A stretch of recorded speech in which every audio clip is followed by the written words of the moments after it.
Ilak mo, bukas tong bintana ako. Paano yung ilalak mo yung lahat ng pinto mo? Meron dyan, ito, yun lahatan na lock. Ha? Oh, yan. Ano mo yung bintana ko? Ano to? Ayun sa pintuan ah. Lahatan. Ay sa Ito yung lahat. lahatan ng bintana.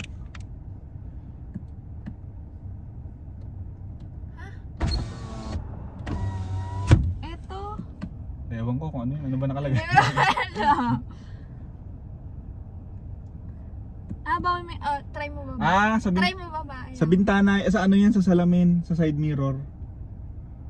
Hindi, try mo ibaba. Oo nga, nag-lock. Ito, hindi mo alam. Bato to. Ito, ano mo na.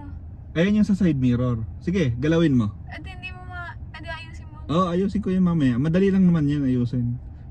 Dapat kada Kaya sakay mo, ha? Paano? Iikot mo, tapos siya namang left yung gagalaw. Reverse mo, pa kabila, counterclockwise. Paano ibababa? Counterclockwise, parang rotator yan. Ginano ko na nga. Oh, tapos ano mo yan, parang joystick. Joystick siya. Alin? Yan, yung knob na yan. Up and down mo.